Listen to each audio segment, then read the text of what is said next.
Bonsoir à tous, je suis ravi de vous retrouver pour un nouveau numéro de Capital. 30 millions de Français partent cet été en vacances, soit 6 Français sur 10. Et le budget pour ces congés estivaux n'a jamais été aussi élevé depuis 8 ans.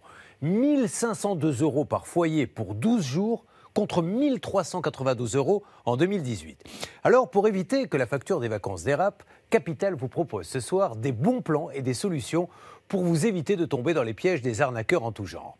Au programme, vous ne savez pas où garer votre voiture pendant vos vacances. Solution, un service VIP de voiturier à petit prix. Vous avez loué un logement pour l'été, mais à l'arrivée, votre réservation n'a pas été prise en compte. Des entreprises comme PAP ou litige.fr proposent des astuces pour vous sortir de ce mauvais pas. Et enfin, pour vous éviter de tomber dans le piège des faux produits du terroir, des petits producteurs ont créé un label pour vous garantir leur origine locale. Capital vous présente ce soir Bons plans et arnaques, les secrets pour réussir ses vacances. Regardez le document signé Jessica Lapise, Chloé Alexandre et Clara Mazuir. Passer de belles vacances en famille ou entre amis sans trop dépenser, c'est aujourd'hui possible. Partout en France, des entreprises inventent de nouvelles solutions pour réduire les dépenses. Transport, spécialité locale, hébergement, ces nouveaux acteurs promettent de faire baisser la note tout en offrant des services sur mesure, jusqu'ici réservés à une clientèle fortunée. On verra si le service se passe bien jusqu'à la fin. Mais en tout cas, moi à ce stade, je re-signe. Il suffit parfois de peu de choses pour gâcher les petits plaisirs des congés d'été. Comme au marché, où l'on tente de vous revendre de faux produits du terroir à prix d'or. Seul un vendeur sur 6 est lui-même producteur. Des entrepreneurs proposent des solutions pour dénicher les vrais artisans locaux. Ce qu'on veut, nous, que ce soit artisan ou producteur, c'est que ce soit la personne qui vend, qui crée les produits. Les vacances peuvent parfois virer au cauchemar. Mobil-home dont la facture s'envole, prestations hôtelières déplorables, ou pire encore, des villas réservées en ligne qui finalement n'existent pas. Sur place, on a craqué quand même. Hein. Puis on craque à la fois pour soi, mais on craque aussi pour les enfants. De ces vacances qui dérapent, des chefs d'entreprise ont fait un nouveau marché. Ils vous facturent des prestations pour vous tirer d'affaire. Ce soir, Capital vous donne les clés pour passer un été en toute sérénité.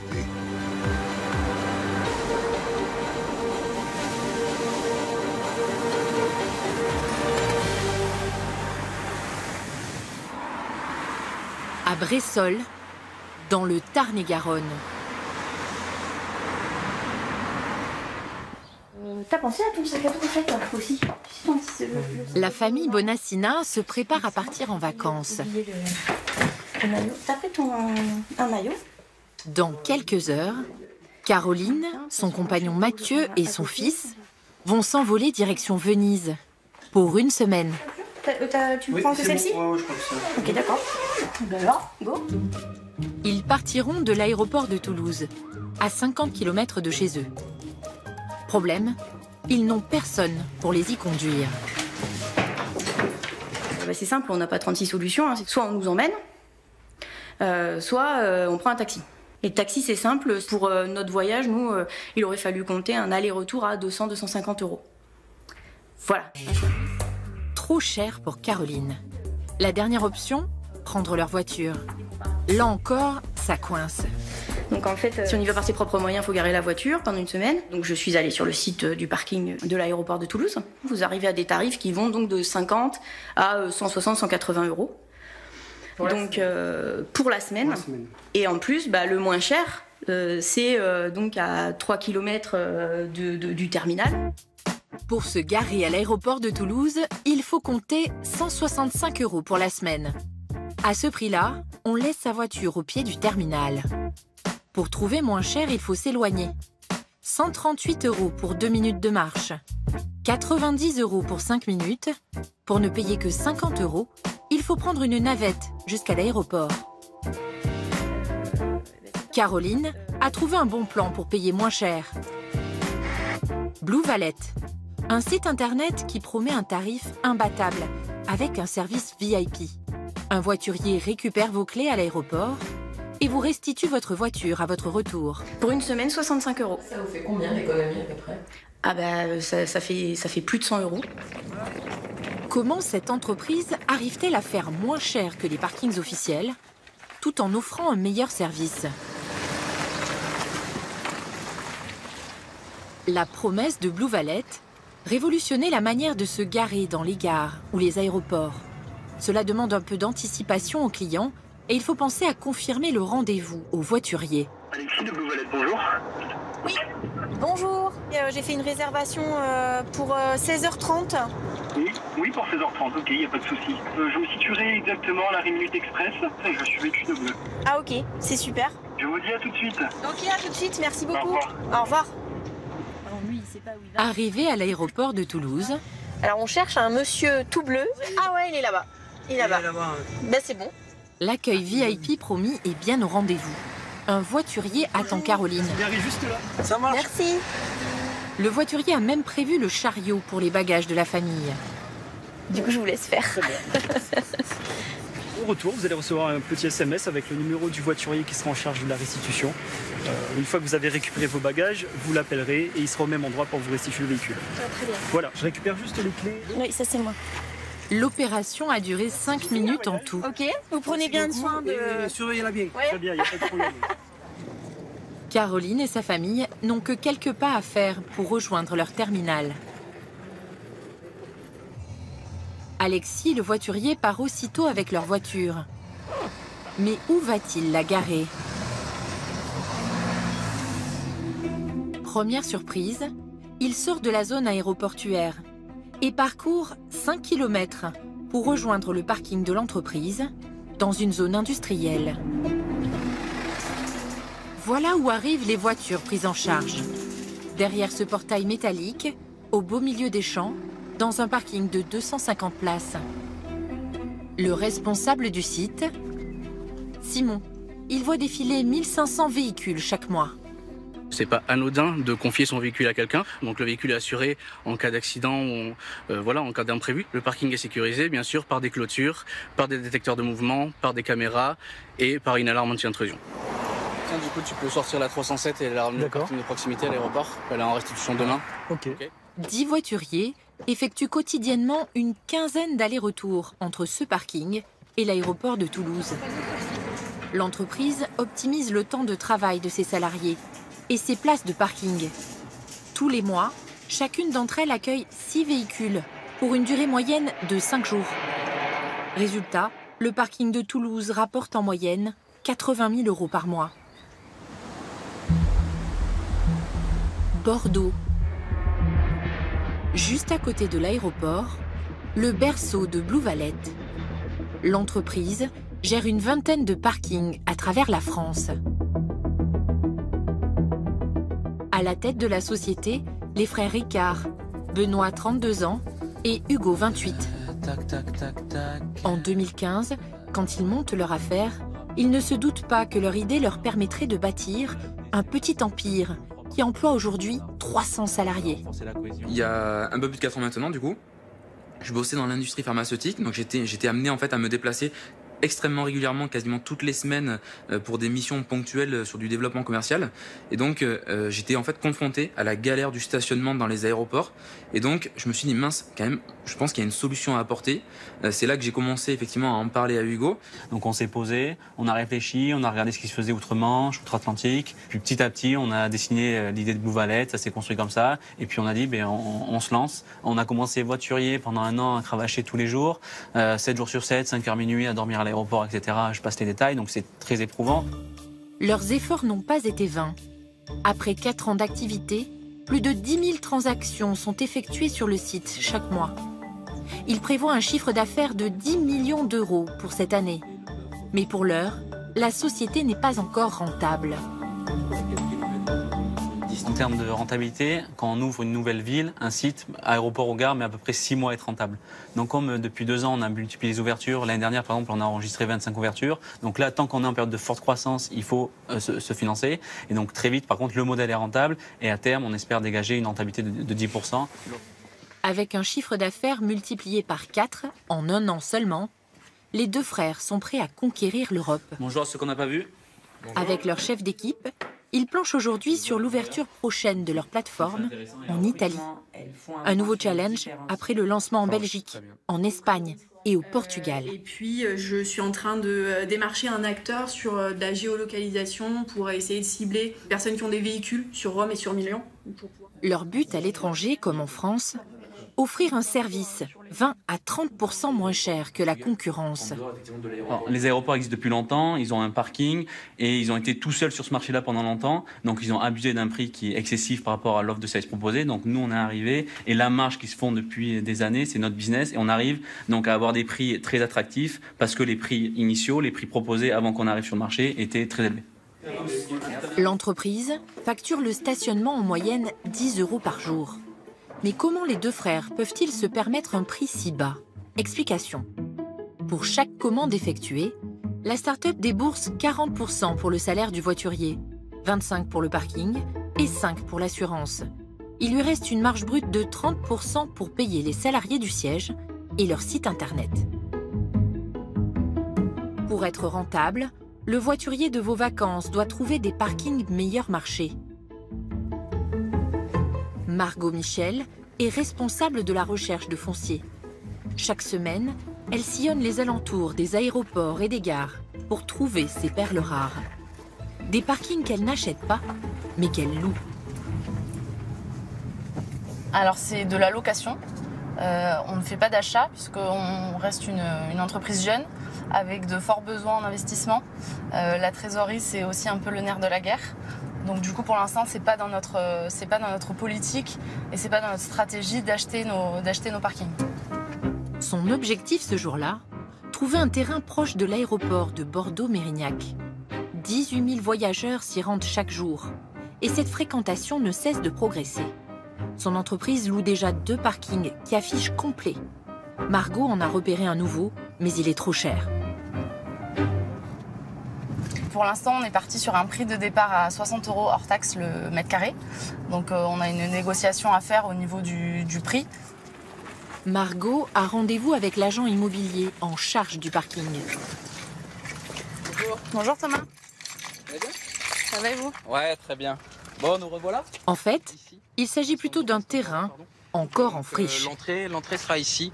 Cette entrée ou cette sortie, ça sera votre flux. Ouais. Donc, voilà. Ce n'est pas un problème pour Margot, car ce terrain dispose d'un atout considérable. C'est à 5 à 10 minutes en voiture de l'aéroport, puisque selon les zones, avec les bouchons, on peut mettre beaucoup plus de temps pour se rendre à l'aéroport. Donc pour nous, c'est beaucoup moins de rentabilité aussi, puisque ça veut dire que c'est beaucoup plus de temps pour effectuer une rotation. Donc ça, c'est très très important pour nous dans la rentabilité de l'entreprise. Sur ce terrain de 10 000 m², Margot espère créer 500 places de parking. De quoi stationner près de 3000 véhicules chaque mois. Mais pas question de le payer rubis sur l'ongle. Tu as pu négocier un peu le prix? Ouais, je le retrouve bien là. En gros, bon, alors c'est des petites notes. Ouais. On arrive en proposition comme ça à 55 € du mètre carré. Ok. Au lieu des 60 € annoncés. Bien entendu, derrière, vous gérez vos charges. C'est un bon effort. Est-ce que tu penses que l'investisseur a moyen de faire encore un effort que ce soit au niveau peut-être des coûts du bâti? Peut-être si on obtient un engagement un petit peu plus long de votre part. Ouais, sur du bicouche. Premier round remporté. Margot veut aller plus loin. Elle va devoir faire bitumer le terrain. Son objectif, que le bailleur prenne les frais en charge, quitte à ce que le loyer soit un peu plus élevé. On aimerait voir avec toi s'il est possible de faire porter la charge du revêtement par l'investisseur, puisque comme tu le sais, nous, la trésorerie, c'est un point qui est très important. Et vis-à-vis du coût du revêtement... Après, tout est possible. Tout est possible, mais ça va augmenter obligatoirement le loyer, quoi. Sinon, on serait prêt à faire un effort sur notre budget. Donc, un bel effort. On est prêt à faire un petit effort, on va dire, par rapport à un terrain qu'on doit aménager, mais effectivement, on peut éventuellement discuter d'une enveloppe un peu plus, bon, bah là, un peu plus élevée. Mais vous l'avez rencontré, il est prêt à vous suivre, l'activité l'a séduit, donc voilà. Margot est prête à aller jusqu'à 70 € du mètre carré, si le propriétaire fait cet effort. On se reparle bientôt. Ça marche. Merci Margot. Bonne journée. Au revoir. Après notre tournage, il a accepté de prendre en charge tous les frais, mais le prix du loyer n'a pas encore été fixé.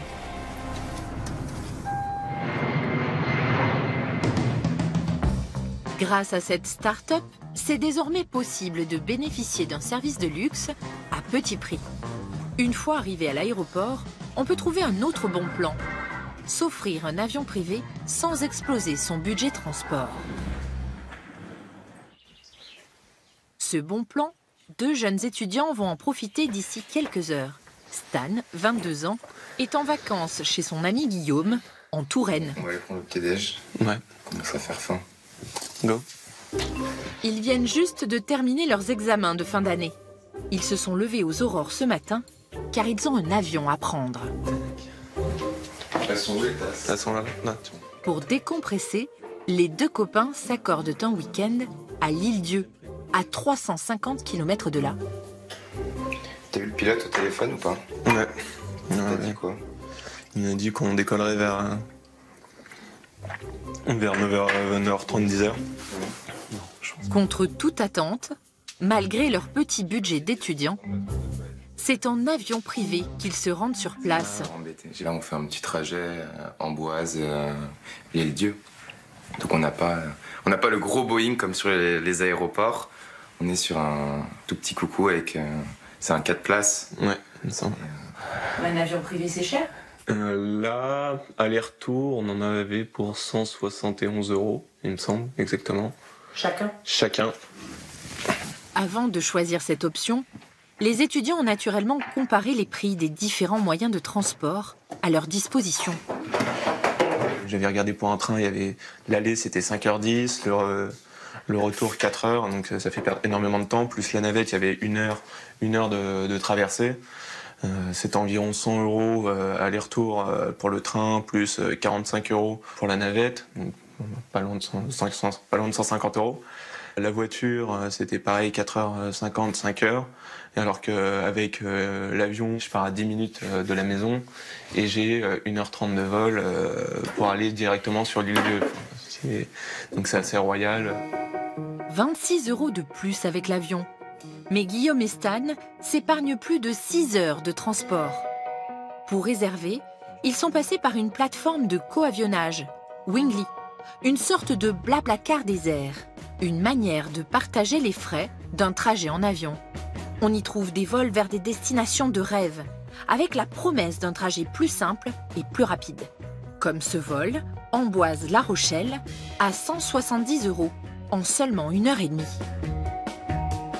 Vous avez le descriptif de l'appareil, le temps de vol total, donc aller-retour, le nombre de sièges disponibles et l'avis qui a été laissé par tous les précédents utilisateurs de la plateforme.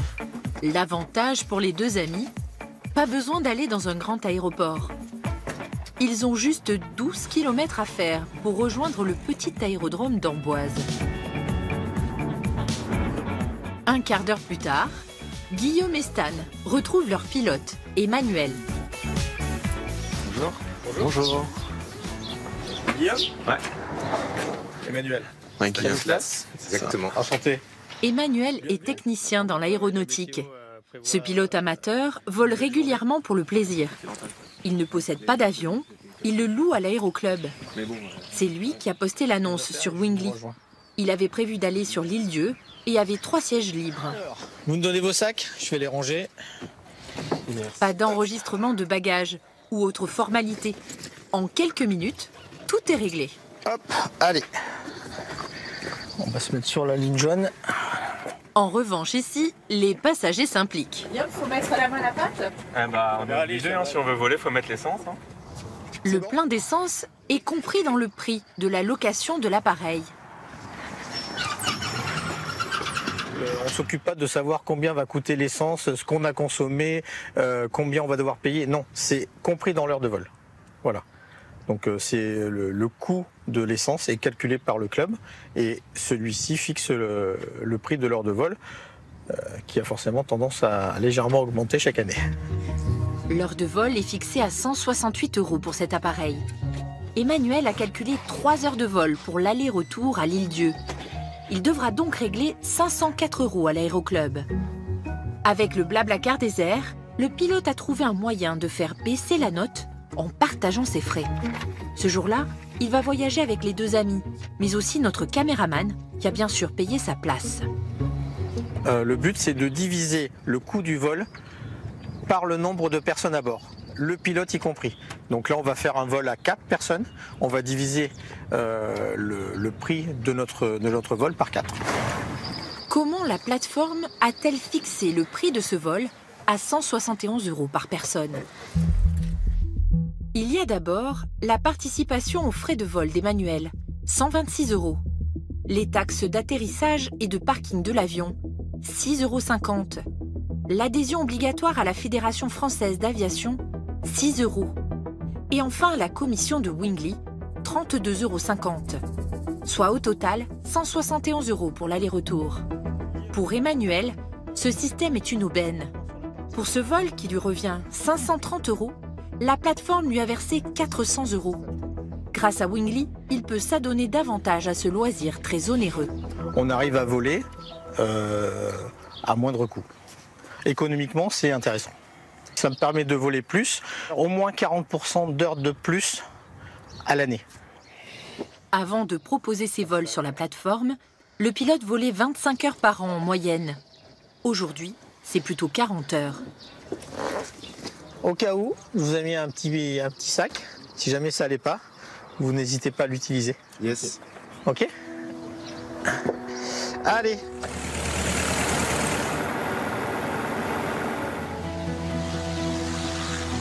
C'est parti pour 1h30 de vol. Pour Stan, c'est un baptême de l'air. Il n'en perd pas une miette.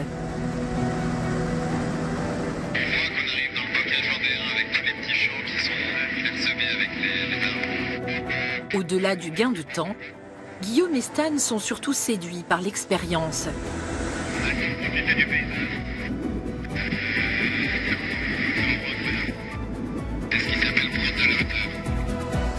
Très vite, les contours de l'île se dessinent. 23 km² de superficie. Emmanuel connaît bien les lieux. Pour que ses passagers puissent arpenter les sentiers de l'île, il a même prévu des vélos. Merci. Bonjour. Bonjour. Bonjour. C'est vous qui nous amenez les vélos? Super. Quelques kilomètres plus loin, leurs routes se séparent jusqu'au lendemain.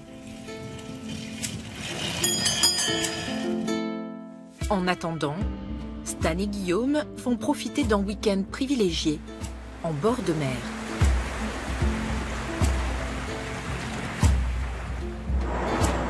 Nous sommes allés à Paris rencontrer ceux qui ont rendu de telles escapades accessibles aux communs des mortels. Ambiance bon enfant, la moyenne d'âge est de 28 ans.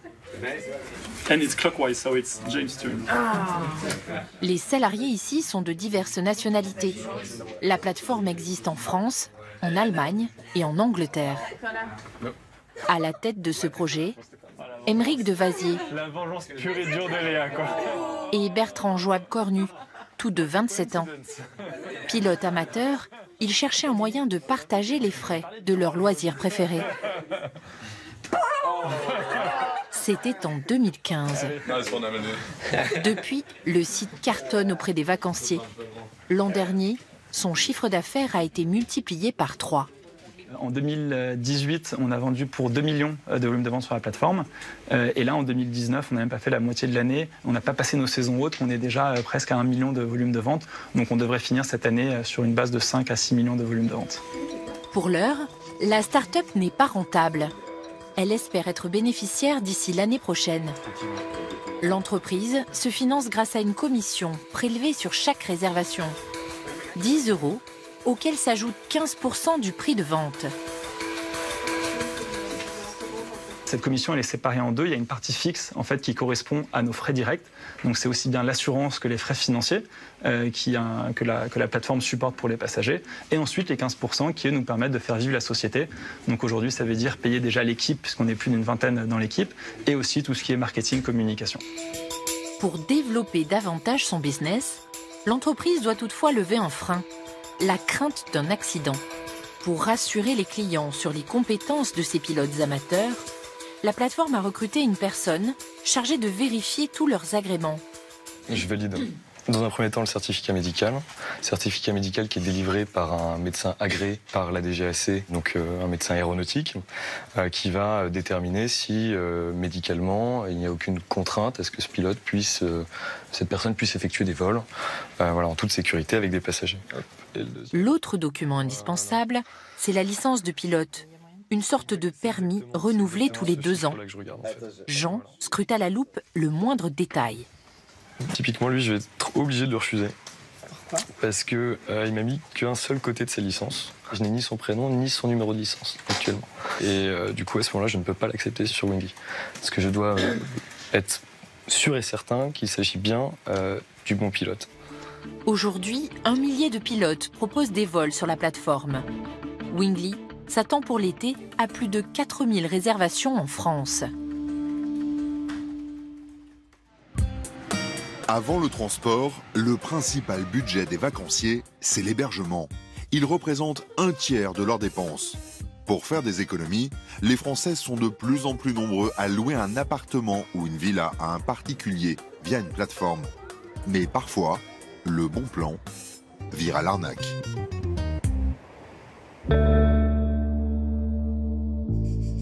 Direction Porto Vecchio, en Corse. Avec son centre-ville perché et ses plages de rêve, la ville compte parmi les destinations balnéaires les plus chères de France. L'offre de location entre particuliers explose et des escrocs tentent de profiter de cette manne.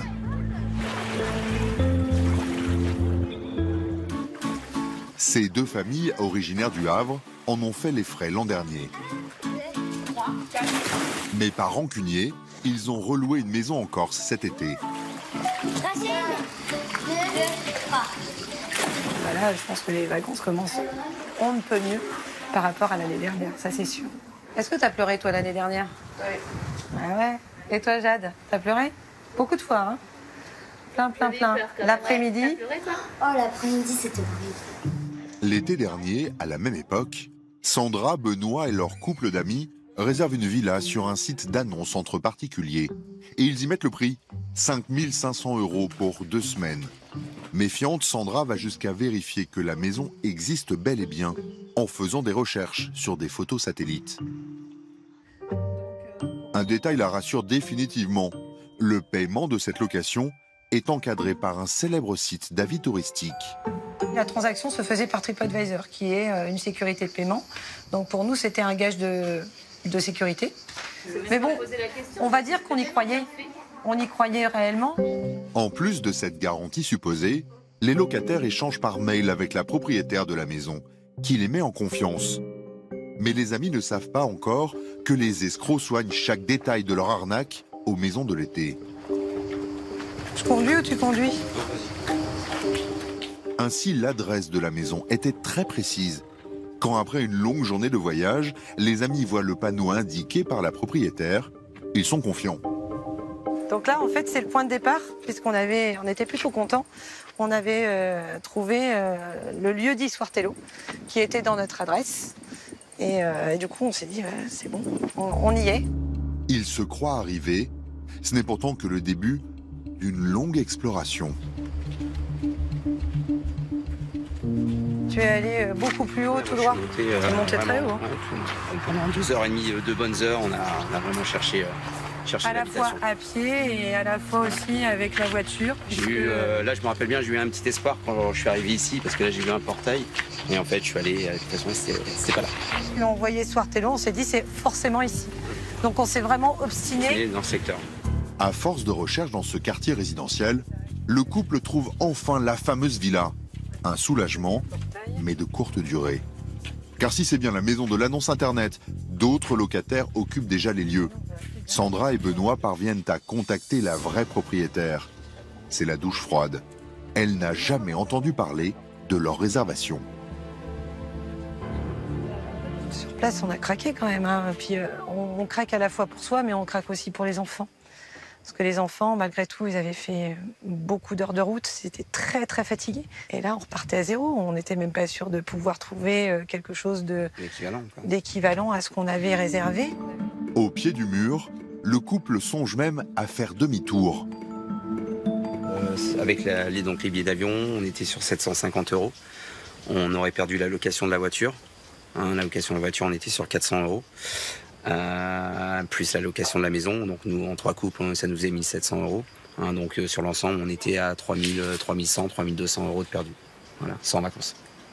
Donc voilà, donc on a décidé de retrouver autre chose et puis de rajouter pour passer quand même 15 jours de vacances.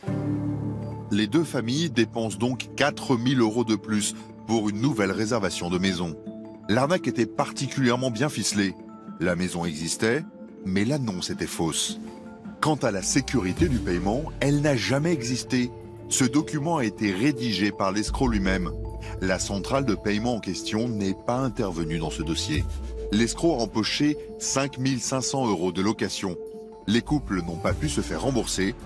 Ils n'avaient personne contre qui se retourner. Pour comprendre comment ces malfrats montent leur combine, nous les avons pistés sur le net. Et ça commence sur les sites d'offres de location de vacances. Une annonce attire notre attention sur la côte corse. La promesse est alléchante. Une villa pour 10 personnes, avec piscine, au prix de 1500 € la semaine, bien en dessous des prix du marché. Nous échangeons par mail avec le propriétaire pour lui louer la villa une semaine en août. Il accepte aussitôt et nous envoie ce contrat de location. En haut de la page, son nom, un certain Daniel, domicilié à Ajaccio.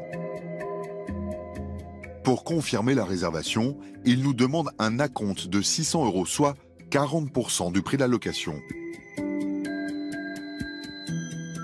Le lendemain, nous adressons une nouvelle demande de réservation aux mêmes dates, sous un nom différent. Étonnamment, la réponse est à nouveau positive. Sur le contrat, les mêmes conditions, mais un détail important a changé. Le propriétaire se prénomme cette fois Serge et il porte un nom de famille différent. Nous allons découvrir que ni l'un ni l'autre n'est le véritable propriétaire de cette maison. Pour en avoir la preuve, nous faisons une recherche sur un autre site. La même annonce, les mêmes photos. Mais ici, la semaine est facturée bien plus cher. Près de 4900 € contre 1500 sur l'autre site. Nous contactons cette fois-ci le vrai propriétaire, par téléphone. Allô ? Oui, bonjour. Oui, bonjour. Je vous ai envoyé une demande sur le Bon Coin. Ah oui, donc ça c'est une arnaque, à mon avis. Parce que j'ai pas du tout d'annonce sur le Bon Coin. Justement, il y a des gens qui ça m'est arrivé il y a 2 ans. Ah bon ? Ils ont copié mon annonce, ils l'ont recopié sur un autre site. D'accord. Ils envoient, ils demandent un virement, et puis après... D'accord, c'est pas la première fois que ça vous arrive alors ? Non. Bon. Bah, c'est arrivé à d'autres locataires. Et le prix, c'est... parce que là, le prix, il est entre 1300 et 1500 € la semaine. Ah, c'est pas du tout ça. C'est des arnaques, hein. Ouais, une maison comme ça, là, en plein mois d'août, vous ne pourrez pas se faire. Comment ces escrocs s'y prennent-ils pour se faire passer pour les vrais propriétaires de maisons? Et comment déjouer ces fausses annonces? Les annonces de location estivale frauduleuses, Mathieu en est devenu expert, à force de les subir. Dans le petit village de Pinarel, auprès de Porto Vecchio, ce Corse de 40 ans a hérité d'un terrain familial. Ça va les enfants? Il a fait construire une résidence tout confort, avec une piscine privée.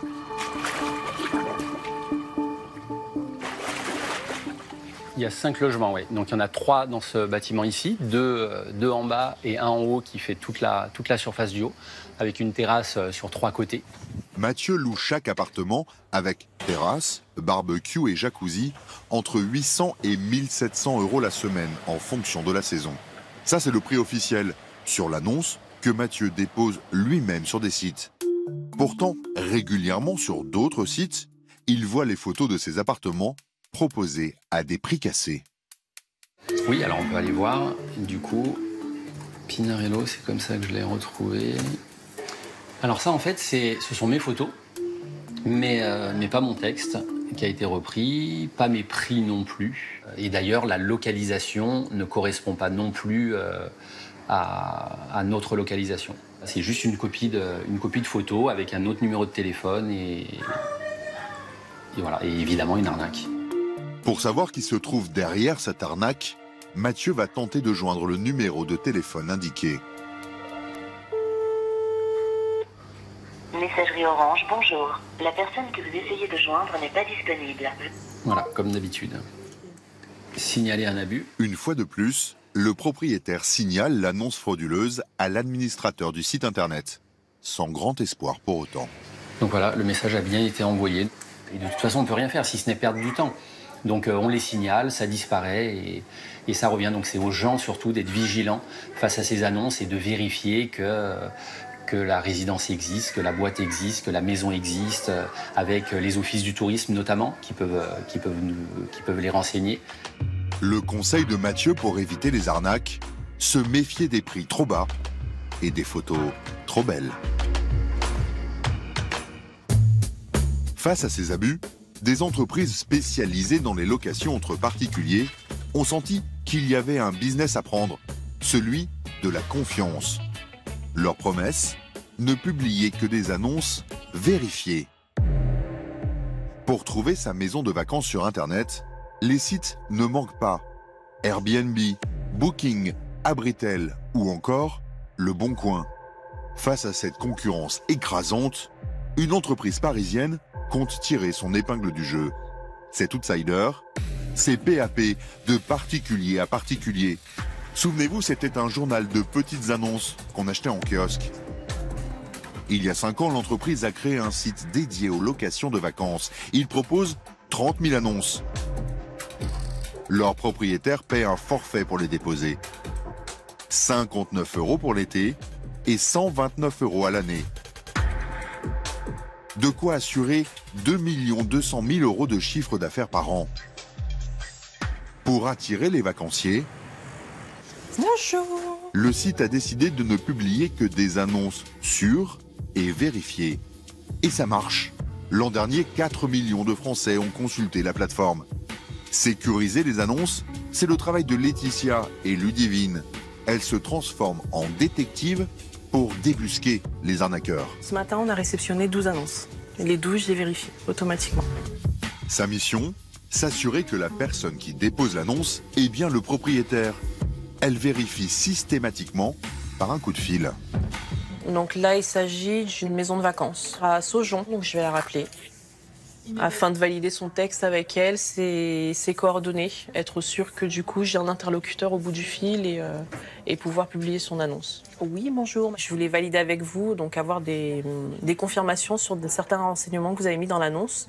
C'est une maison de vacances. Vous avez mis 990 € par semaine, mais 2 nuits minimum. C'est bien ça? Donc il n'y a pas de souci. Alors moi je valide votre texte.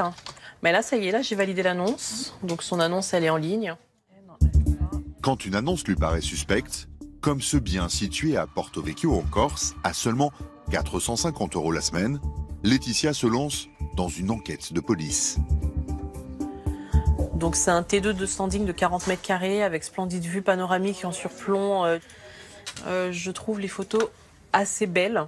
Et en regardant le tarif, à peu près 450 € par semaine, je trouve ça un peu le prix assez bas pour un appartement que je trouve très luxueux, on va dire. Alors, monsieur, je suis en train de valider votre annonce concernant votre location saisonnière en Corse. J'aurais besoin, avant sa publication sur le site, de valider donc certains éléments.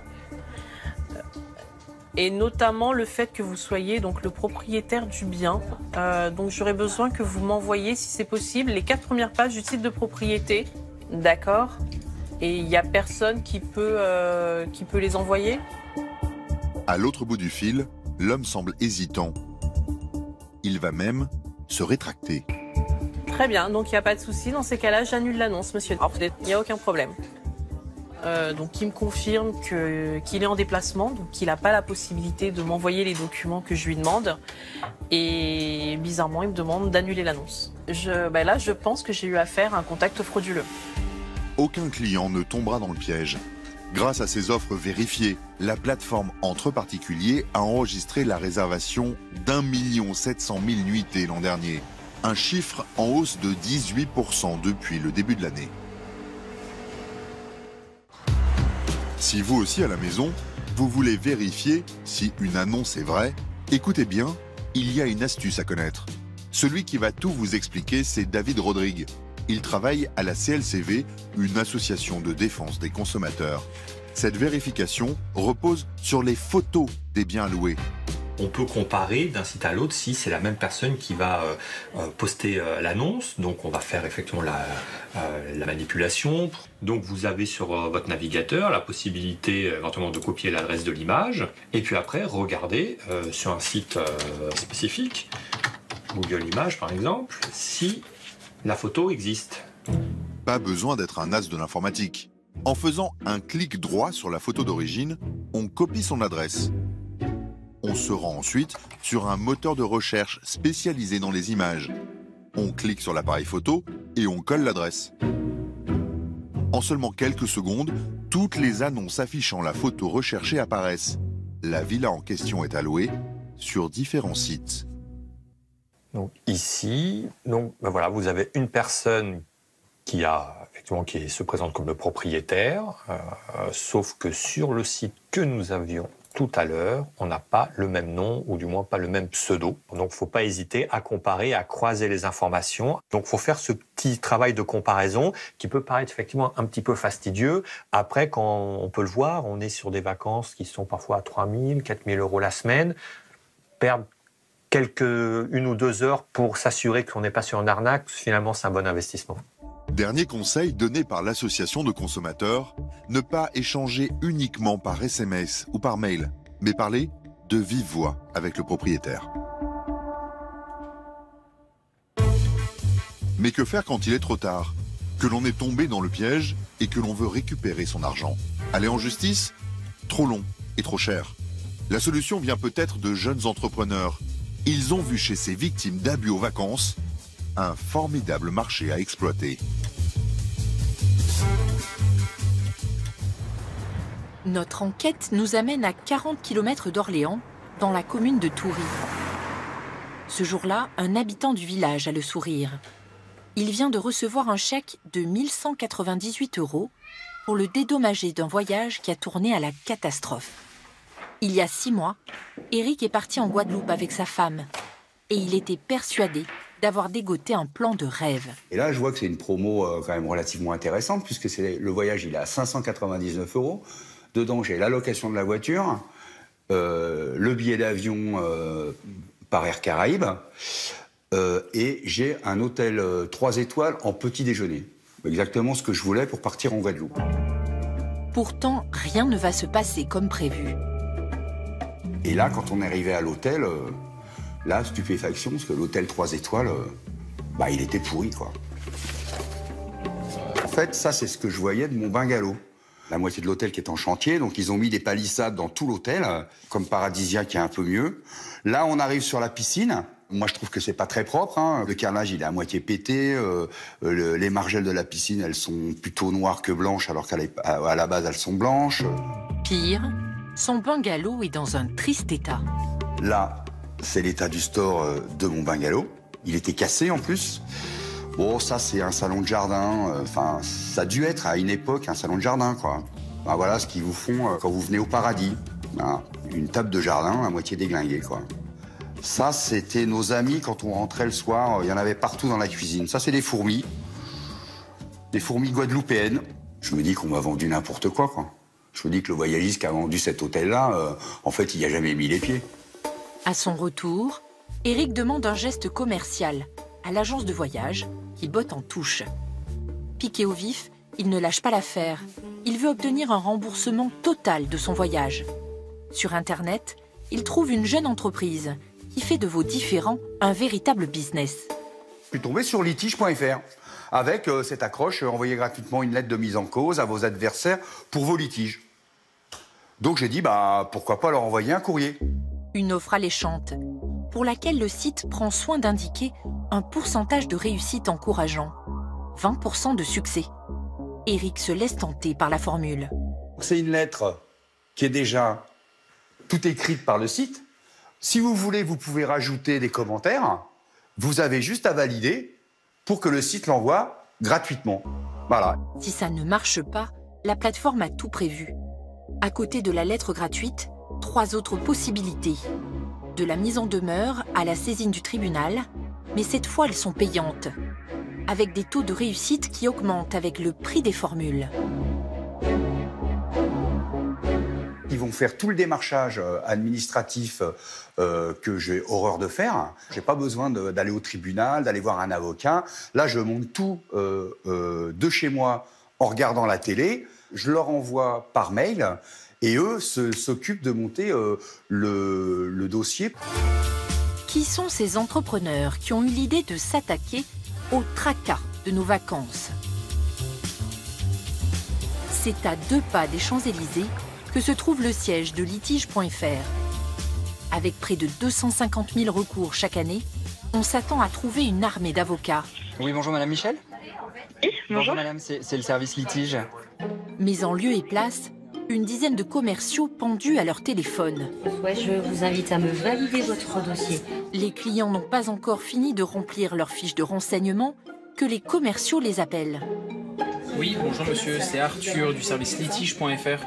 Je me permets de vous appeler par rapport au dossier que vous avez commencé sur notre site. Je voulais savoir comment je peux vous aider. Une technique mise en place par Yoni Ohana, un des cofondateurs du site. Quand on propose une prestation tel qu'un recours juridique en ligne, beaucoup d'utilisateurs ont besoin d'être rassurés, ont besoin de comprendre comment ça va se dérouler et quels sont les moyens qui maximisent leur chance quelque part d'obtenir gain de cause. Cette technique a aussi une justification économique. La plupart des clients viennent pour le service de la lettre gratuite. L'intérêt de Yoni, leur faire souscrire une formule payante, comme la mise en demeure ou la saisine du tribunal. Ça nous fait un produit d'appel qui va potentiellement inciter ces utilisateurs à revenir nous voir, soit pour ce litige s'il n'est pas réglé par la mise en cause, soit pour d'autres affaires, si jamais ils ont d'autres affaires à régler. Résultat, 1/3 des clients passent de la lettre gratuite à une formule payante, de 39,90 € pour une mise en demeure à 89,90 € pour la saisine du tribunal. Panier moyen sur la plateforme, 67 € pour des litiges inférieurs à 4 000 €. Mais comment le site fait-il pour proposer des lettres adaptées à chaque conflit de la vie quotidienne? Ici, c'est l'équipe juridique de la plateforme. Tous les jours, elle répertorie des nouveaux modèles de lettres qui nourrissent la base de données pour les affaires à venir. Chaque lettre s'appuie sur un texte de loi, comme ici, cet article du Code du tourisme. La plateforme va enregistrer près de 200-250 000 dossiers par an. Et donc, à la survenance d'un nouveau litige, on va créer un nouveau modèle. Et donc finalement, la plateforme va, avec le temps, être capable d'adresser tous les litiges de la vie quotidienne. Aujourd'hui, on a des milliers de modèles de lettres. Un système ingénieux qui a permis à la plateforme d'enregistrer 19 millions d'euros de chiffre d'affaires l'année dernière. 97% des dossiers liés au voyage se règlent à l'amiable. Parfois, les particuliers doivent aller jusqu'au tribunal pour obtenir justice. Bon, dis donc, Nania, on a rendez-vous dans 1 heure, là. Est-ce qu'on pourrait pas faire le point, là, avant de partir? Dans les Yvelines, Francis et Nonia vont être entendus au tribunal d'instance. Dans leur collimateur, une agence de voyage sur Internet. Tout commence en août 2017, lors d'un séjour en Bulgarie où tout est payé d'avance, y compris la voiture. Arrivé à l'aéroport de Sofia, les ennuis commencent. Donc on avait loué un véhicule qu'on avait payé, qui a été débité.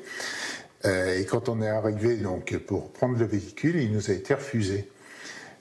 Soi-disant que pour payer la caution, il fallait une carte de crédit.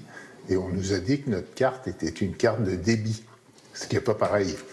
Suite à ça, on a dû aller chez un concurrent, prendre un nouveau véhicule, payer avec la même carte, qui ne nous a pas été refusée du tout. Le couple de retraités avait pourtant déboursé près de 660 € pour la location de la voiture qu'on refuse de leur donner.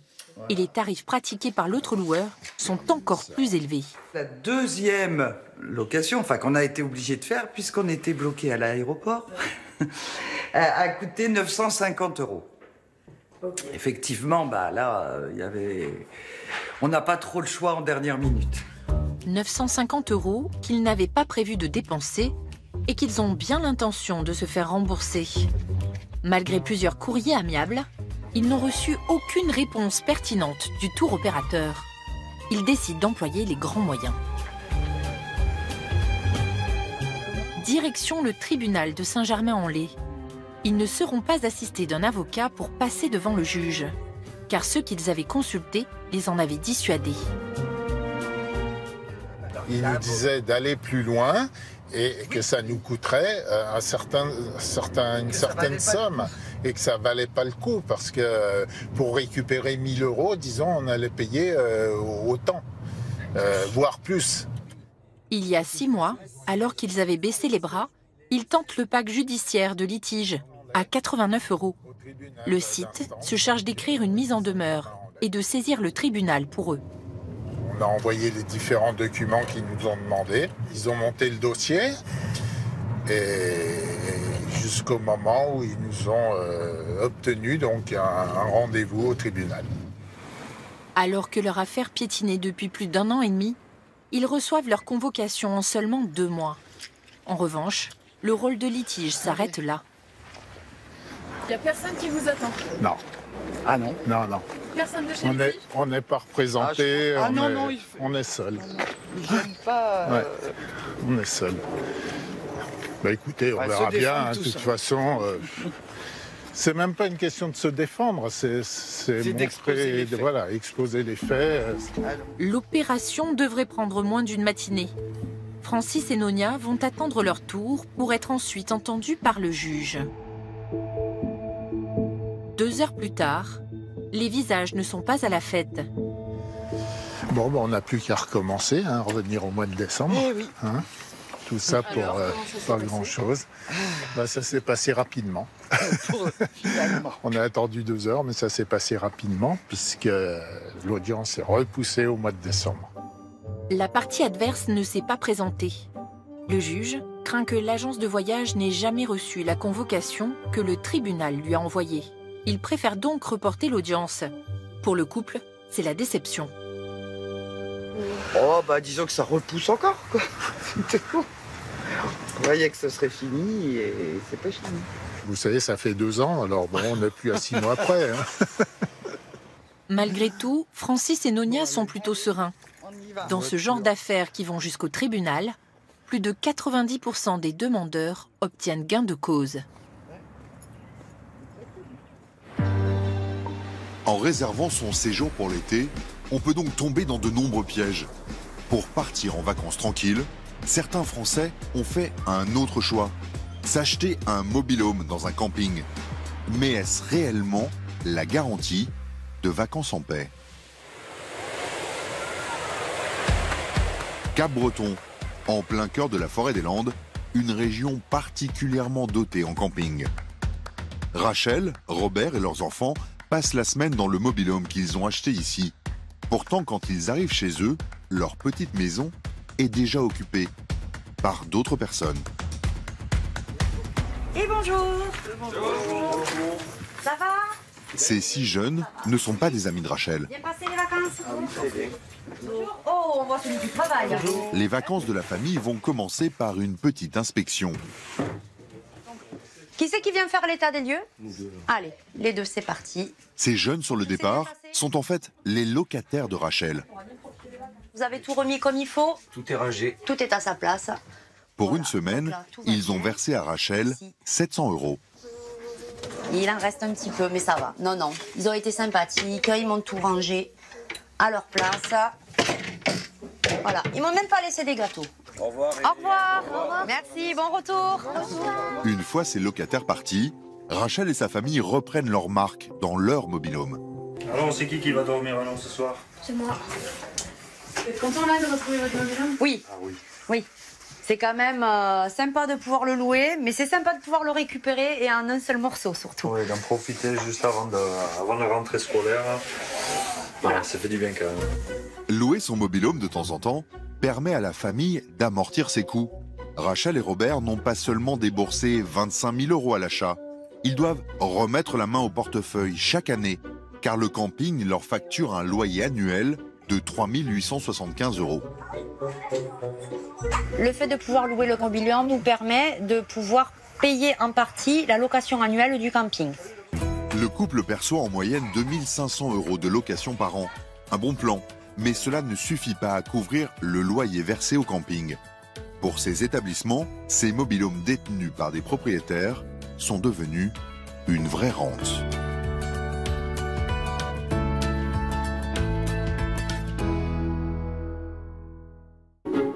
Direction Grimaud, une station balnéaire juste à côté de Saint-Tropez. Michel Natal y possède un établissement 4 étoiles. À chaque fois qu'il remonte les allées de son camping, le patron salue les occupants, des habitués qu'il connaît très bien. Ça va et vous? Merci pour le papier. De rien, tout se passe bien? Ce sont des propriétaires de mobil-homes. Dans ce camping, ils sont désormais plus nombreux que les vacanciers de passage. Aujourd'hui, c'est essentiel d'avoir des mobil-homes dans un camping parce qu'effectivement, la demande de la clientèle a évolué pendant 25-30 ans. Donc nous avons 126 mobil-homes et 39 emplacements nus pour recevoir des caravanes et des toiles de tente. Cette victoire du mobil-home sur les tentes et les caravanes change tout pour les finances de Michel, car il facture 5 600 € de charges annuelles à chaque propriétaire. Cela donne droit à une parcelle de terrain et à l'accès aux équipements collectifs, comme cette piscine. Des loyers qui assurent désormais 70% du chiffre d'affaires de Michel. Oui, nous sommes une petite structure, un camping familial, et la présence de ces propriétaires a l'avantage pour nous de nous donner un fonds de roulement financier, puisque c'est une présence à l'année. Donc ce fonds de roulement est important pour nous permettre de faire le fonctionnement de l'établissement. Michel est moins dépendant de sa clientèle de passage. Il ne redoute plus une mauvaise météo qui laisserait le camping désert et les caisses vides. Car avec les propriétaires de mobil-homes, c'est de l'argent qui rentre dans les caisses, quoi qu'il arrive. Grâce à cette manne, Michel a pu lancer de lourds chantiers de rénovation, comme l'agrandissement de la piscine, avec maintenant toboggan et bain bouillonnant. Donc là, on a notre piscine d'agrément, piscine chauffée à 27 degrés d'avril à octobre, avec le bassin principal. Il y a un jacuzzi, vous avez des bains à remous, et puis la zone toboggan. Et une pataugeoire également pour les tout petits, avec des jeux aussi pour les tout petits, et l'espace pour que les parents puissent être à proximité sur les transats. Cette piscine a coûté 650 000 € à Michel. Il a également consacré 60 000 € à la construction d'une salle de sport avec des équipements dernier cri. C'est comme dans un hôtel 5 étoiles, mais on est un camping 4 étoiles, voilà. Et on est content de notre investissement parce que la clientèle apprécie beaucoup. Des investissements rendus possibles grâce aux loyers réglés par les propriétaires de mobil-homes. Mais de plus en plus souvent, ces charges annuelles se transforment en pièges. Notre enquête se poursuit à Narbonne-Plage, une station balnéaire située près de Perpignan. De vastes plages, un soleil quasi permanent, qui ont fait craquer ce couple. C'est quand même beau quand tu vas là-bas, l'immeuble. C'est sympa, la location. Jessica et Jérôme, des Strasbourgeois, ont acquis un mobil-home dans cette commune. Sur le papier, cela avait tout l'air d'un bon plan. En tout cas, au début. On aurait mieux fait d'acheter un appart tout de suite plutôt qu'acheter un mobil-home. T'es moins lié à quelqu'un en fait, autres, voilà. ouais. Tu fais un peu ce que tu veux quoi. Après de la mer. Voilà. Leur petite maison est installée dans un camping à quelques mètres seulement de la plage et des attractions touristiques. On va profiter la journée. Donc là, vous avez le coin cuisine avec salon, l'intérieur.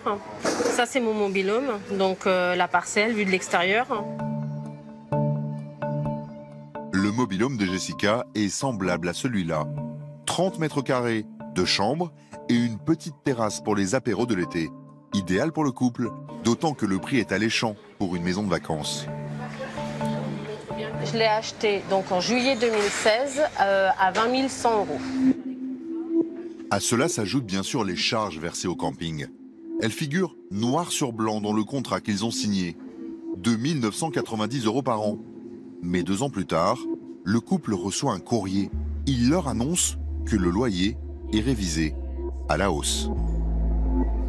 Ils nous expliquent qu'ils ont fait quelques travaux, donc un snack bar, un sauna et un espace d'animation ado-enfant. Ils nous expliquent aussi que par la suite, il y aura une piscine et que donc, du coup, suite à cette explication, ils estiment pouvoir passer la parcelle à 6 490 €. En passant de 3 000 à près de 6 500 €, le loyer annuel a donc plus que doublé. Avec une telle augmentation, le couple ne s'y retrouve plus, car il s'est endetté pour acheter son mobil-home. C'est vraiment du vol, pour moi c'est du vol, c'est même plus une trahison. Je dirais effectivement, nous on a fait cet achat-là avec des promesses d'une parcelle qui ne changerait pas au niveau du prix, malgré les embellissements de ce camping. De là à plus de doubler le prix de la parcelle, c'est du vol. Jessica et Jérôme découvrent la cruelle réalité des mobil-homes. S'ils possèdent bien la maison, ils ne sont pas totalement chez eux, puisque le terrain sur lequel elle est installée reste la propriété du camping.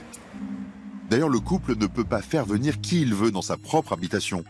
Ainsi, quand nous accompagnons Jessica en caméra discrète pour visiter le mobil-home, le directeur en personne nous interpelle. Vous allez bien? Manifestement, nous ne sommes pas les bienvenus. C'est Florent Point que vous venez, donc c'est pour reportage de Capital. Écoutez, pour l'instant, on vient juste discuter avec Jessica. Oui. Voilà. On peut discuter à l'extérieur, il n'y a aucun problème, mais pas sur le camping. Mais elle n'est pas chez elle alors, dans son mobil-home. Le mobil-home est à elle, mais le camping, non. Donc il faut déclarer les visiteurs. Et nous, on a le droit de refuser les visiteurs. Vous êtes en droit de refuser les visiteurs? Le camping reste libre de fixer les règles. Et quand nous nous rapprochons de la résidence de Jessica... Voilà, mon mobil-home est dans cette allée. Ça, c'est mon mobil-home. C'est cette fois la sécurité qui nous barre la route.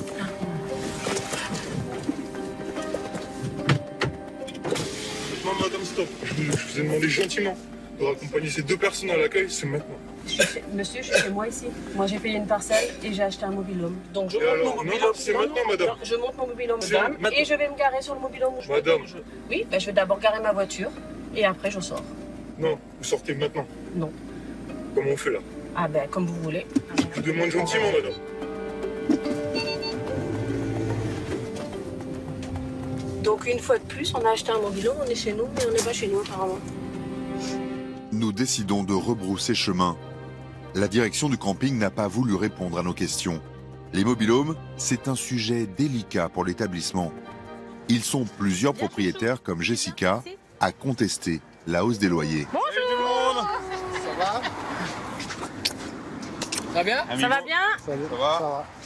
Vive les vacances! Vive les vacances! Ouais. Vive les vacances à la bonne plage! Ils se réunissent aujourd'hui pour mener une action commune. Moi, je donne pas 6 500 pour un camping comme ça vaut pas le coup, ça. Moi, je préfère partir au Club Med, là-bas. Il les vaut pas, les hommes, ça?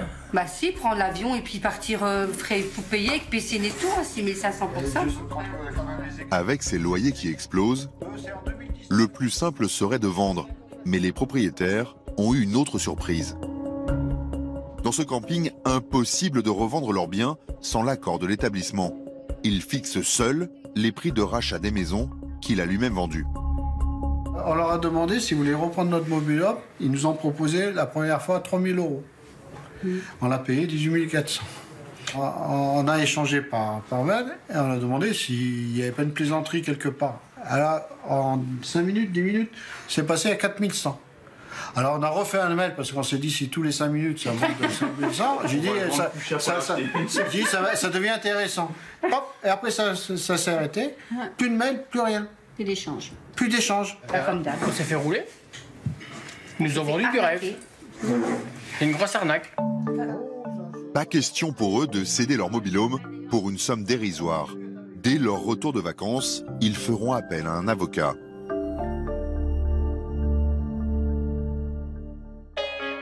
Les mobil-homes, pour leurs propriétaires, c'est la promesse de vacances réussies.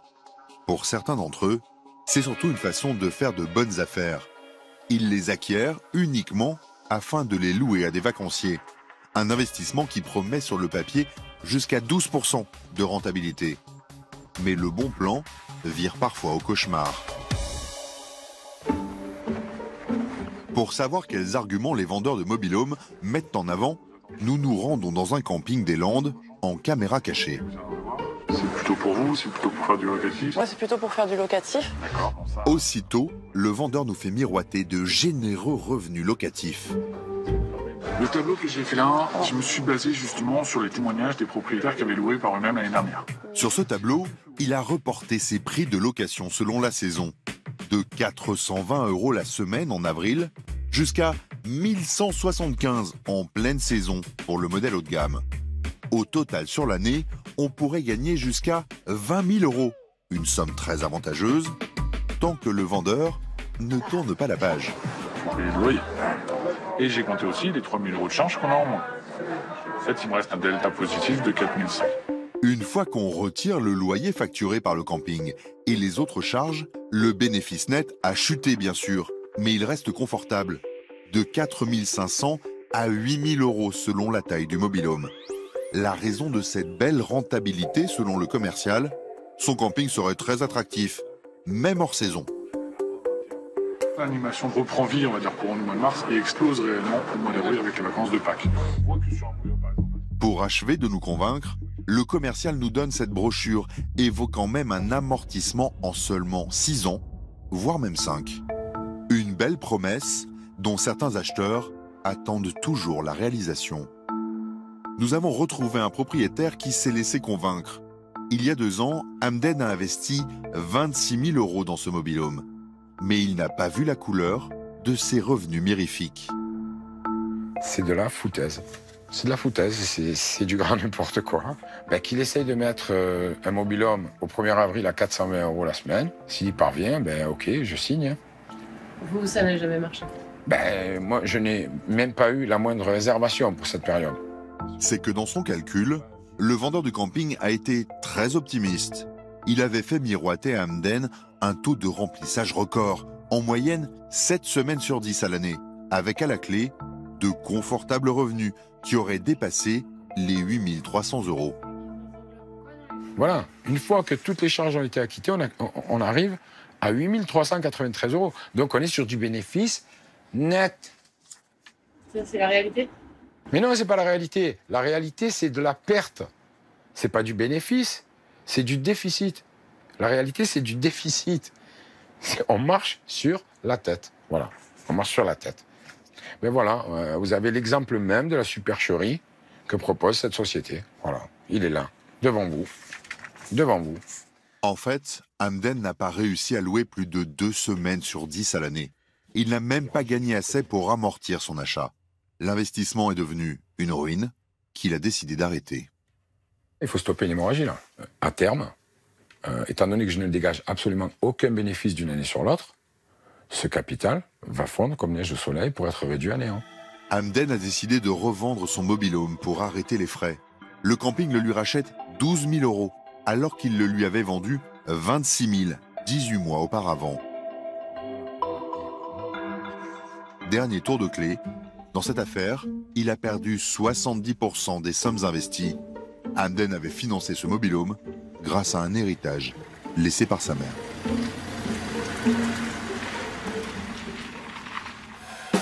Heureusement pour la très grande majorité des vacanciers, qu'ils soient propriétaires ou locataires, la promesse sera tenue. Ils auront bien un toit pour les abriter. Ils pourront alors profiter l'esprit tranquille des petits plaisirs de l'été, à commencer par l'une des sorties préférées des gourmets, le marché. Ce qu'ils recherchent, des spécialités locales. Mais est-on sûr d'avoir affaire à de vrais producteurs du coin? Capital vous fait découvrir une application qui vous promet de dénicher les meilleures adresses.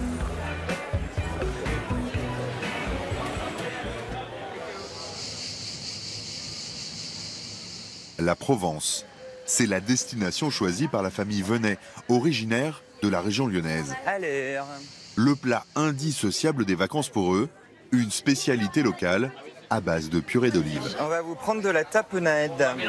Alors, il y en a un paquet. Sur le marché, ils ont l'embarras du choix. Il existe des dizaines de déclinaisons de tapenade. Franchement, excellente. Non, sérieux, hein. Elle est vraiment très bonne. Hein. Je suis assez fan. Là, on a vraiment l'impression de se sentir en vacances avec toutes les saveurs. On est vraiment imprégné dans le pays, en Provence. Un incontournable de l'apéritif, facturé 34 € le kilo. Sur certains stands, le prix grimpe jusqu'à 49 €. À ce tarif-là, est-on sûr que la tapenade respecte à la lettre la recette originelle? Cette spécialité est née en 1880 dans cette brasserie de Marseille. Son nom vient de tapen, capre en provençal. Une recette traditionnelle, coûteuse à produire. Dans l'arrière-pays niçois, Jean-Philippe Frère est l'un des derniers à fabriquer la tapenade de façon artisanale. Il possède 700 oliviers et leurs fruits sont la première explication de ses coûts de production élevés. Ça sera de très bonnes olives pour la tapenade si tout se passe bien. Parce qu'il y a encore le mois de septembre, le mois d'octobre, le mois de novembre, de décembre et de janvier à passer.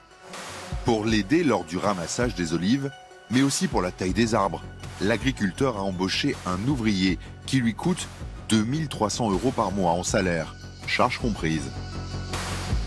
Au sortir du champ, la facture est lourde. 1 kilo d'olives revient à 8,50 €. Et encore, les olives ne sont pas prêtes à être travaillées. Jean-Philippe les plonge d'abord dans de la saumure, un mélange d'eau et de sel, pendant 6 mois. Puis les trie à la main afin de ne garder que les plus belles. Mais c'est tout joli, hein. Voilà, là, vous avez des calibres qui sont différents. Voilà, mais c'est tous des fruits qui sont sains, il n'y a pas de fruits écrasés, il n'y a pas de fruits cassés. Alors là, c'est pour ça que vous arrivez à avoir un produit de qualité. On ne met pas dans la tapenade ou dans les pâtes d'olive un sous-fruit, j'allais dire. À cette étape, en raison de la perte de fruits lors du tri, le prix de revient grimpe d'un tiers à environ 12 € le kilo. Et toujours pas de tapenade. Les olives vont être transformées en pâte grâce à cette machine fabriquée sur mesure. Lorsque j'ai commencé, je faisais faire une prestation de service pour faire ma pâte d'olive, mais le grain n'était pas comme je voulais. Les trous, je les ai fait faire comme je voulais moi, avec le diamètre qu'il fallait, pour pas laisser passer les pots. À cette purée d'olive doivent être incorporés d'autres ingrédients pour mériter l'appellation de tapenade. La recette officielle apparaît dans un document au nom désuet, le Code des pratiques loyales pour les olives de table. Jean-Philippe la respecte à la lettre. Elle impose de l'olive évidemment, 3% minimum de capre, des anchois, de l'huile d'olive et des aromates, ce qui fait encore grimper la note. Cette préparation, au niveau du coût, pour un bac de 10 kg de pâte d'olive, c'est une quarantaine d'euros, entre les capres, les herbes et les anchois. On va intégrer la préparation que l'on vient de faire à la pâte d'olive, qui est nature et qui maintenant, vu ce qu'on vient de mettre, s'appelle tapenade. Rien que l'odeur. Ah, ça sent super bon. Au final, si comme Jean-Philippe, on veut faire une tapenade traditionnelle avec des produits locaux, le coût de revient est très élevé. Pour 1 kilo de tapenade, l'essentiel des frais repose sur la production des olives, comptez 8,50 €. Puis il y a la saumure, le tri des olives, puis le pressage, 3 €. À cela, il faut ajouter les ingrédients additionnels, 4 €, l'huile d'olive du pays, 3 €, puis le travail de la coopérative, 3 € supplémentaires. La tapenade de Jean-Philippe lui revient au total à 21,50 € le kilo. S'il devait ajouter la marge d'un grossiste et celle d'un distributeur, sa tapenade serait vendue au client final à plus de 60 € le kilo. Des tarifs dignes d'un produit de luxe. Jean-Philippe a décidé de supprimer ces intermédiaires et d'écouler lui-même sa production. Il vend son produit star en direct dans une coopérative agricole. Qu'est-ce qui vous fait plaisir? Il y a de la pâte d'olive nature ou tapenade? Jean-Philippe vend sa tapenade 36 € le kilo. C'est moins cher que certaines pâtes vendues sur les marchés. Il dégage 70% de marge brute sur ce produit. Si je devais faire le ratio des heures que je passe, je devrais multiplier le prix par 2. Donc je le prends sur moi, la différence. Mais non, c'est pas cher. Et voilà, le tout, c'est que j'arrive à sortir le salaire pour payer mon salarié, pour me payer aussi, et puis pour pouvoir faire les investissements, voilà. Difficile de dégager de gros bénéfices avec la tapenade traditionnelle. Pour tirer plus de profit, certains producteurs ont trouvé une parade. Vendre très cher de la tapenade, qui en fait, n'en est pas. Dans le département voisin du Var, une entreprise s'est spécialisée dans les purées d'olives. Ici, pas de champs, mais des cuves. Thierry Sarthe n'est pas producteur d'olives, mais importateur. Des olives qui arrivent directement d'importation, type Maroc, Espagne, un peu de Grèce, d'Italie. Mais bon, le plus gros, c'est le Maroc quand même, quoi. L'olive marocaine lui revient à 2 € du kilo, quand celle du producteur traditionnel coûte plus de 8 €. Avec un produit de base au prix divisé par 4, la rentabilité explose. Alors ? Ça doit beaucoup, peut-être. Et ce n'est pas la seule différence. Thierry Sarthe n'ajoute pas d'autres ingrédients. C'est toi qui as fait ça ? Mais c'est bien. C'est bien. En fait, il ne fabrique pas de la tapenade, mais de l'olivade. La différence entre l'un et l'autre, c'est qu'on n'a pas le capre ni de l'anchois. On a plus les épices qu'on a mis dedans qui ressortent. Non, c'est quand même deux goûts bien différents. En ne mettant ni capre, ni anchois, Thierry économise 20% de cette matière première. Il fait également des économies sur l'huile. Celle qu'il utilise est à base de colza, 20 fois moins chère qu'une huile d'olive française. L'olivade nous permet de faire un produit en sortie quand même moins cher que la tapenade. Et preuve qu'on fait 80% d'olivade. Ouais. Et puis c'est pas plus. 90% d'olivade, même je pense, ouais, et 10% de tapenade. Au final, cette olivade, la cousine éloignée de la tapenade, lui revient à 4,65 € du kilo. C'est 5 fois moins cher que la recette traditionnelle. Il parvient ainsi à écouler 35 tonnes d'olivade par an, quand Jean-Philippe, le producteur traditionnel, plafonne à 1 tonne avec sa tapenade. Thierry vend son produit entre 6 et 10 € aux vendeurs des marchés de la région. Un tarif avantageux pour certains marchands qui jouent la confusion entre olivade et tapenade.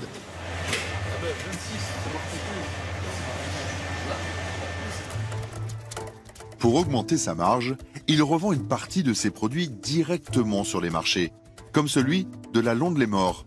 La responsable du stand, c'est Mélicia. Remets l'olivade verte, s'il te plaît, ma chérie. Pour la vente, c'est mieux. Bah, ça donne plus envie quand c'est bien plein. Ces olivades noires ou vertes ont un vrai succès. Elles assurent 20% du chiffre d'affaires de Mélicia.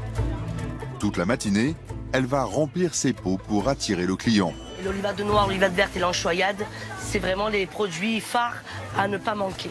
Mélicia joue la carte de la transparence. Pas question de parler de tapenade traditionnelle. D'ailleurs, elle n'en a pas. Alors c'est à vous, voyez. Un peu de tapenade. Olivade. La nature, hein. C'est toujours olivade. C'est comme la tapenade, mais sauf que dans l'olivade, on n'a pas d'anchois et pas de capre, et pas d'huile d'olive. Pourquoi vous dites toujours tapenade? On répète comme les autres. Ah, tout le temps. Tout le temps, on dit toujours tapenade noire, tapenade verte, donc on dit toujours non, c'est une olivade, et on dit pourquoi c'est une olivade et pas une tapenade. Au moins, comme ça, les clients, ils savent qu'ils sont pas... On les vole pas, quoi. Ils savent très bien ce qu'on vend, quoi, ce qu'on là. Donc ils ont l'habitude, mais malgré tout l'habitude, ils nous disent quand même tapenade. Hein, messieurs, dames, hein? Cette différence n'a pas l'air de perturber les clients. D'ailleurs, ils achètent cette olivade au même prix que la tapenade traditionnelle, soit 32 € le kilo. Mais sur le marché, tous les vendeurs de pâtes d'olive ne sont pas aussi transparents avec leurs clients. Stand après stand, chaque marchand prétend proposer la vraie tapenade. En caméra discrète, nous avons cherché en vain la recette originale. Bonjour, vous avez de la tapenade? Oui, regarde. Ça, c'est de l'olive verte au pistou. Donc c'est pas la même recette? Les olives broyées, c'est les olives broyées. La recette reste la même. Je croyais qu'il y avait des capres. Non, je me trompe. Des capres, c'est même pas sûr. Mais la vraie de base, c'est des olives d'employés. Il n'y a pas plus, pas moins.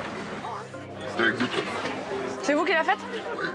Non, des anchois, j'ai pas senti. Goûter, madame. Ça, c'est la tapenade des Parisiens. C'est une fausse tapenade. Tous les arguments sont bons pour vendre leurs produits. Alors face à cette concurrence féroce, certains vendeurs se sentent obligés de tricher. Alors moi, je mettais au départ Olivade. Et les gens, peut-être comme vous, ils arrivaient. Bonjour, je fais la tapenade. Bah ouais, j'en ai. Non, c'est marqué Olivade. Non, alors j'expliquais ça. Et puis à côté, c'est marqué tapenade. Bah non, je vais. J'en ai parfait. Alors je suis obligé de dire. D'appeler ça comme une fausse appellation. Vendu au prix de la tapenade, l'olivade permet donc aux vendeurs d'avoir une bien meilleure rentabilité. Pourtant, se tromper entre olivade et tapenade est un délit.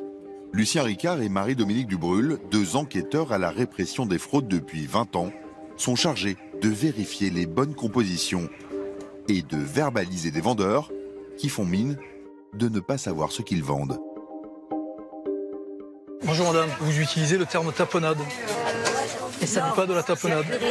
Non, verbalement, on a entendu plusieurs fois le terme tapenade. Non, les gens, mais non, pas tapenade. À plusieurs reprises, les clients ont utilisé le terme tapenade, on n'a pas contredit, et les personnes qui servent ont parlé de tapenade également. Parce qu'à l'époque, on mettait des capres, oui. Et les gens, ils n'aiment pas avec les capres. Et est-ce qu'il y a des anchois? Ah non. Il n'y a pas d'anchois. La vendeuse plaide l'ignorance car elle risque une grosse amende. Lucien a des doutes. Il va tout inspecter et prendre en photo pour la procédure. D'autant qu'un deuxième élément le perturbe. Il a entendu les vendeurs parler de tapenade faite maison. Alors pour en avoir le cœur net, il demande à vérifier l'origine des stocks.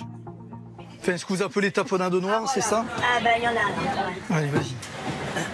C'est quoi ça, Lucien? C'est ce qui est vendu comme tapenade noire, mais qui n'en est pas. Donc là-dessus, qu'est-ce que vous avez dit que vous rajoutez? De l'ail et alors du basilic. La tapenade maison est en fait une pâte d'olive qui sort de ce bidon en plastique. C'est un produit vendu par Thierry Sarthe, le fabricant d'olivade que nous avons filmé. Celui qui importe 90% de ses olives, notamment du Maroc. Il a l'adresse également? Oui. Non, mais ça a été dit verbalement. Ah, vous retenez tout? Ah, mais écoutez, nous on écoute, hein, on est comme les consommateurs. En ajoutant quelques aromates à la purée industrielle, la vendeuse n'a pas hésité à faire payer son produit au prix d'une tapenade artisanale. 31,50 € le kilo. Il est évident que le terme maison attire la clientèle. Le plus simple pour un revendeur, c'est d'acheter le produit fini, de rajouter 4 bricoles et de revendre. Ça, c'est évident. Le client pense acheter un produit qui est spécifique aux personnes qui sont sur le stand. Alors qu'en fait, c'est des produits qu'on trouve quasiment sur tous les marchés de Barrois. Et donc là, quand même, le client, il est quand même floué. Verbalisés, les fraudeurs risquent jusqu'à 2 ans de prison et 37 500 € d'amende. Cet été, une personne sur 4 contrôlée par Lucien et Marie-Dominique était en infraction. Ils ont dressé 4 avertissements et 7 procès-verbaux.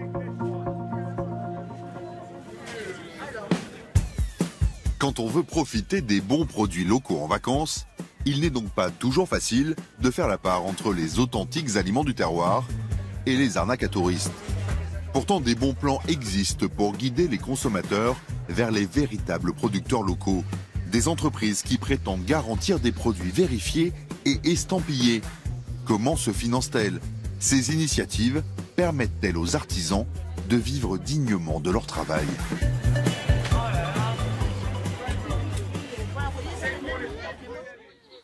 Même en étant des habitants de la région, c'est parfois difficile de savoir vers qui se tourner pour trouver de vrais produits du terroir. C'est le cas de Marjorie et Gianni, qui vivent dans la région de Nice. Ils ne savent plus à qui se fier.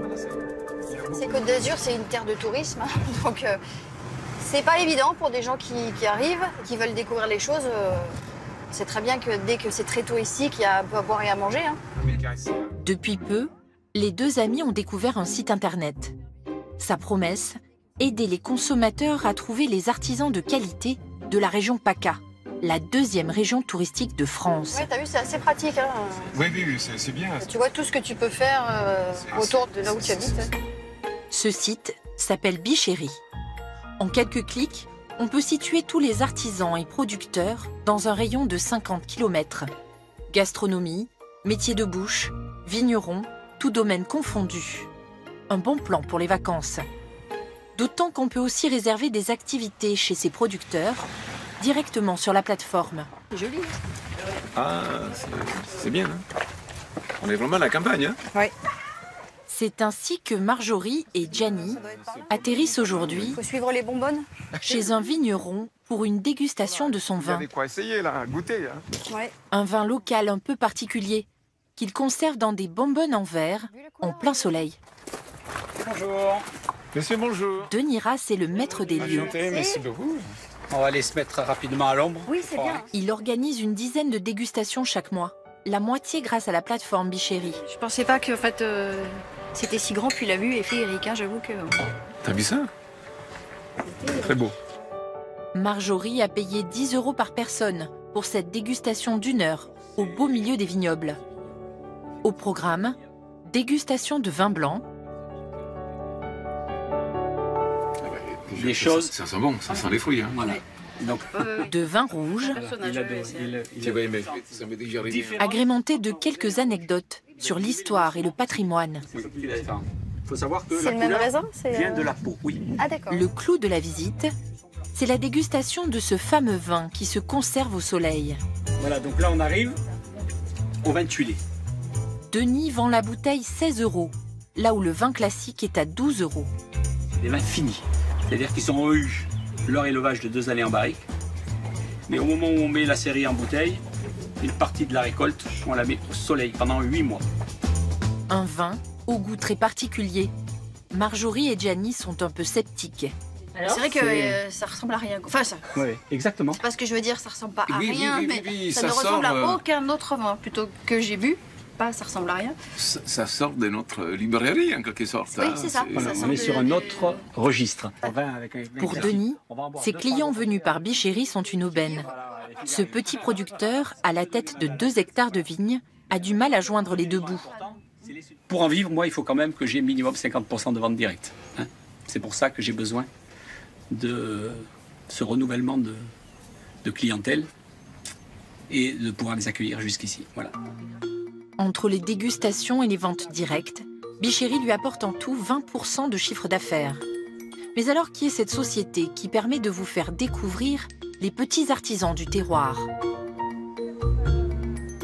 C'est au siège de Nice Matin que cette start-up a installé ses bureaux. Clara Baglione et Ouda Beidji sont les cofondatrices de Bichéri. Elles ont à cœur d'aider les consommateurs à trouver les produits de qualité. Pour sélectionner leurs artisans, elles mettent leur casquette d'inspectrice.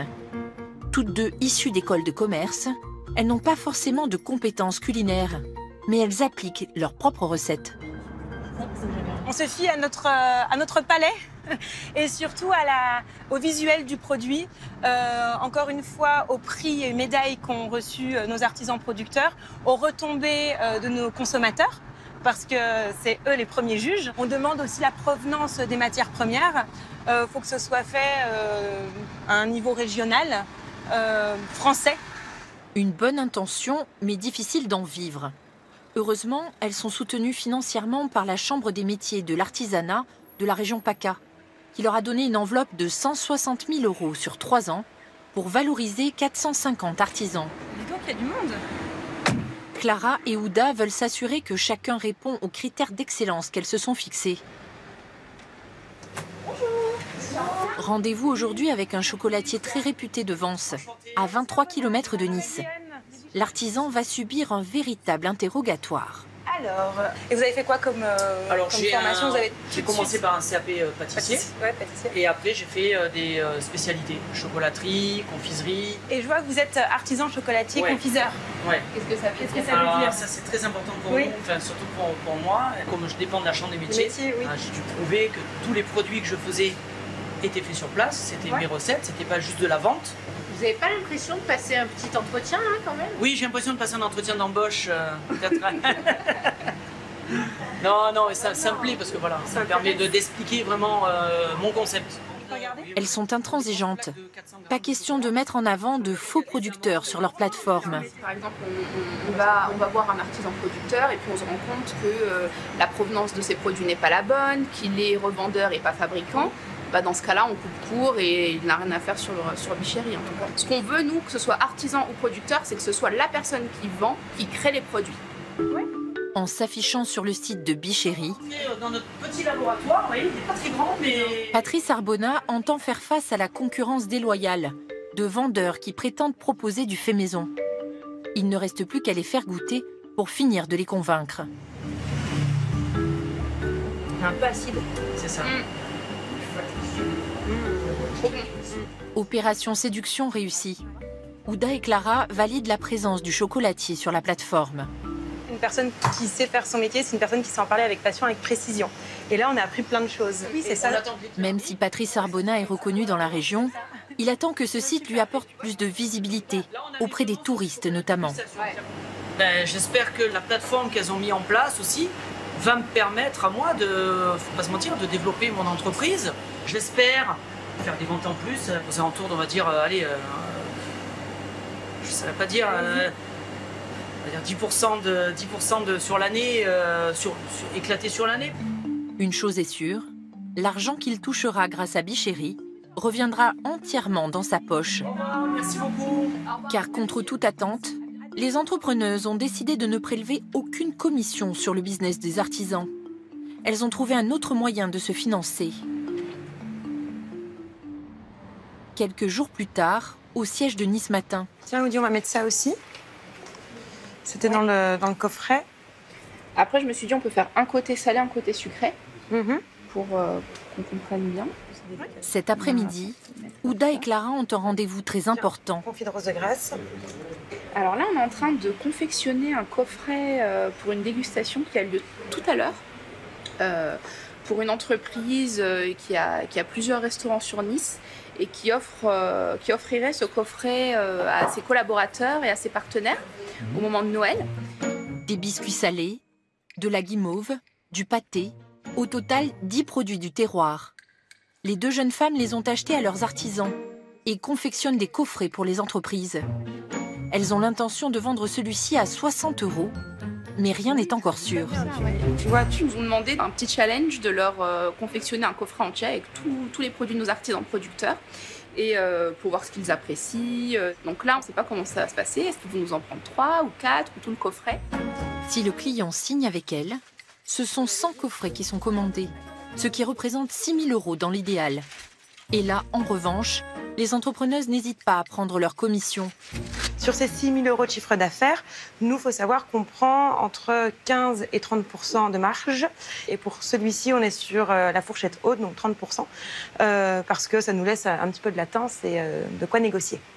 À la clé, donc, ce sont 1 800 € qui reviendraient directement dans leur poche. Pour essayer d'atteindre l'équilibre, la jeune société a multiplié les rencontres avec des entreprises pour proposer davantage de coffrets. L'objectif cette année, en termes de coffrets, c'est d'en vendre 3 500 pour un chiffre d'affaires d'à peu près 120 000 €. Ouais. Sur ces 120 000 €, Ouda et Clara percevront un peu plus de 35 000 €.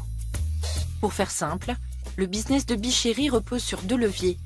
Cette année, elles toucheront 60 000 € du contrat avec la Chambre des métiers pour la valorisation de ses artisans et espèrent 35 000 € de vente de coffrets pour les entreprises. Évidemment, pour les deux jeunes femmes, chaque rendez-vous de dégustation avec de potentiels clients est un enjeu à ne pas rater. Je vous ai installé derrière, comme ça on est tranquille, on s'installe une belle table. Ah, super, on est au frais en plus. Philippe et Dominique sont patrons de 4 restaurants de la région. Ils emploient une centaine de salariés.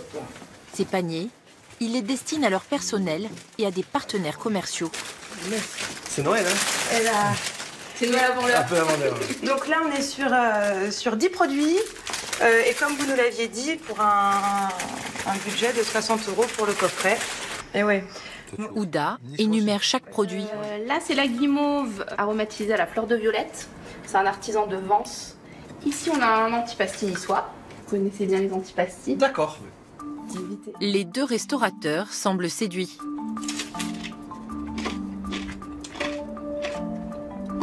C'est bon? Pour l'instant, c'est un sans faute. Et bon, ça le fait ça, je veux dire. Mais un produit va poser problème. Alors ça, On est bon. c'est un Côte de Provence. Le vin, je ne sais pas si on vous prendra parce Ouais. qu'on a des gens avec qui on travaille toute l'année. Mais En fait, les restaurateurs sont aussi vignerons. Pour le coffret, ce sera leur vin. Pour Ouda et Clara, c'est un produit en moins sur la liste. Mais surprise, Philippe et Dominique sont prêts à échanger ce produit contre d'autres. Ce qu'il faudrait, c'est qu'on goûte une huile d'olive, Oui, très bien. un vinaigre. Oui. Très bien. Et si vous avez des fruits fruits secs, secs. voire des fruits au sirop. Ok. Mieux encore, aucune négociation. Philippe et Dominique sont même prêts à augmenter le prix du coffret. C'est pour ça, parce qu'on peut Vu l'offre et vu les opportunités de nouveaux produits, on dépassera probablement notre budget prévu. Et quand on voit les coffrets cadeaux de la concurrence, qui n'ont souvent aucune originalité, parce que justement il y a moins de travail en amont au niveau de la recherche, on est complètement dans les budgets qu'on a l'habitude de voir. Oui. On se revoit et on valide la commande. Voilà, ce sera à peu près aux alentours de 100-120 coffrets. D'accord, Voilà. 120. Ce sont finalement 120 coffrets qui seront achetés. C'est bien plus que ce que Clara et Ouda espéraient. La commande pourrait s'élever à plus de 8 000 €. Les deux jeunes entrepreneuses ont désormais un nouveau défi, développer leur business dans toutes les autres régions de France. Cette émission est maintenant terminée. Je vous retrouve dimanche prochain pour un nouveau numéro de Capital. Bonne soirée et bon été à tous sur M6. Dimanche prochain, retrouvons-nous pour découvrir l'étonnant business de la fraîcheur. Celui des industriels qui remplissent leurs tiroirs-caisses quand les températures grimpent. Le glaçon tout d'abord. Les glaçons, c'est hyper important. L'incontournable des apéritifs de l'été. Qui se douterait que derrière ces quelques grammes de glace se cache un marché de plus de 50 millions d'euros. 1,99. Bon. C'est cher, Non, pas cher pour le temps gagné, pas cher.